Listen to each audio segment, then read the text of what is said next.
I know someone who recently had a baby. Very traditional family. Mhm. You know, stay-at-home mum.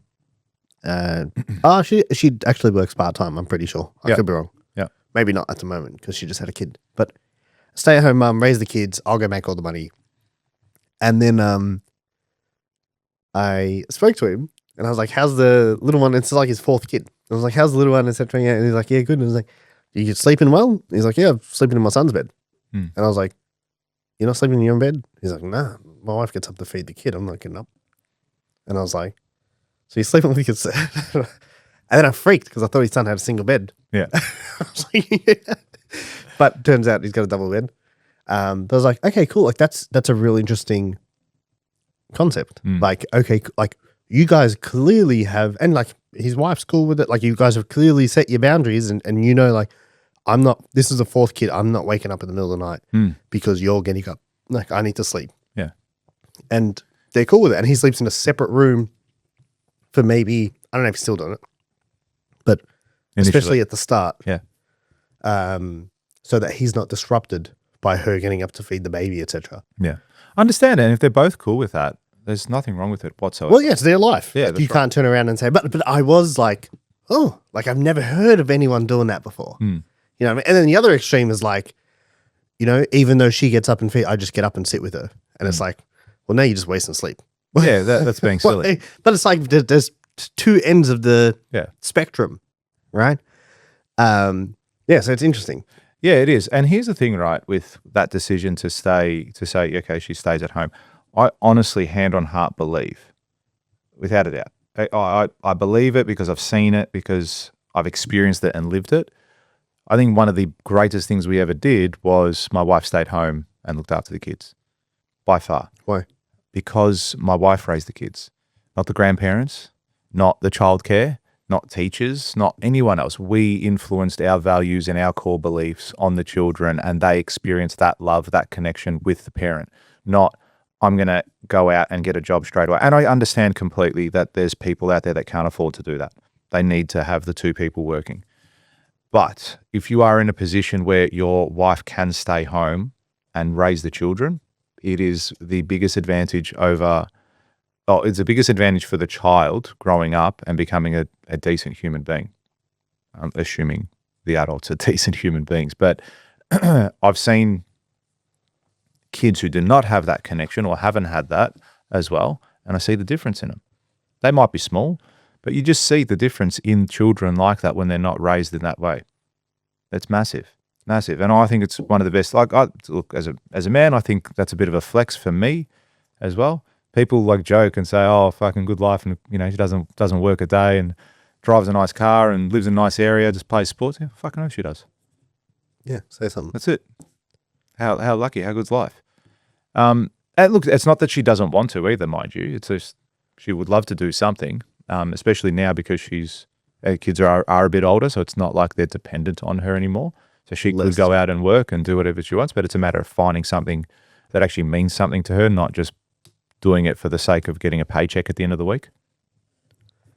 Yeah, I get that. So you ended up setting boundaries at some point. Yeah, without a doubt. And then we had later on when I matured a bit as a business owner and a person, like as a man, I could have that conversation. Say, hey, this is how we got to focus and what we have to do. And even like as far as now, I told her the other day, months ago, I said, hey, I just need you to know the next 3 months are fucked for me. Like, I've got to go to work at night. I've got to finish this job. I've got to do all of these things. Just know that I'll probably have to work on a Saturday here and there. It needs to happen. She's like, yeah, cool. Do what you got to do. Do what you got to do. Because she understands, right, what it takes to live the life that we live and have the success that we've got. It takes a level of sacrifice and dedication to do so. Now, in saying that, I picked up my daughter this week from school a couple of times. I can do that. Could I have been working the whole time? Absolutely. But her school's 5-minute walk from where I am. I can go there, pick her up, take her home, and then come back here. It's not end of the world. Does it eat in half an hour of my day? Yes. But now I could even get my PA to do that, who is actually my sister. So I could say, hey, go pick up Emma, go see your niece. You know, I can do that. I can delegate that if I wanted to. But there's it's just priorities. It's work-life priority. It shouldn't be work-life balance. That's what they should call it. Because even when you're saying the balance with, you're working a harder week, but then you take a week, well, that's priority. I'm prioritizing my work for that week, working a 12-hour day, and then this week I'm going to take it off. I'm going to take the Friday off. Do you ever get a feeling of like guilt when you do either side? Like you might feel like, because I get this, if I'm just like lounging around, fuck, I'm not, like I should be working. I feel that more than the other thing. When I'm not productive. Yeah, I just feel like fuck, like I'm wasting time, man. Like, you know what I mean? I could have done this. I could have read a book. I could have. Yeah. It's like if I'm doing nothing, not if I'm like out or whatever, like, or doing something where it's like, this is adding some type, like this is fulfilling me in some kind of way. Yeah.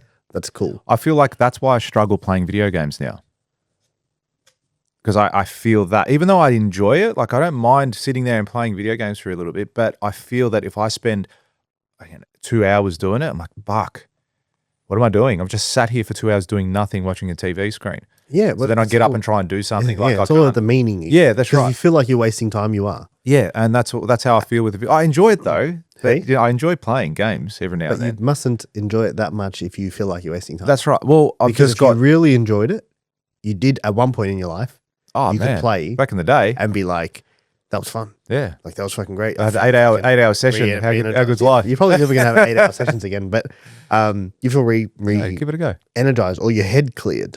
Because like all of a sudden I did this fucking mind numbing activity. Yeah. And it allowed me to just kind of I feel that obviously back then when I was much younger, the obligation level was a lot different. We've had less on. That's it. It was, you know what I mean? I could do that. I could go out the night before, have a massive night out, be hungover the next day, and just sit at home playing video games, or go to a mate's house and you're just drinking Cokes and it's like, play video games. Yeah, yeah. And it's like there's two things I'll touch on regarding that.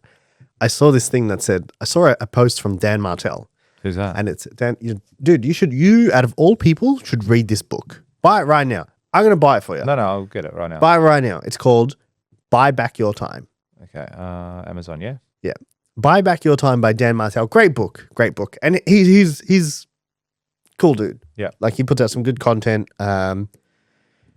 Puts out a lot on YouTube as well. I don't watch his YouTube stuff as much, but I read his book and it's a good book. It's a good book full of practical, actionable steps. That's the one there.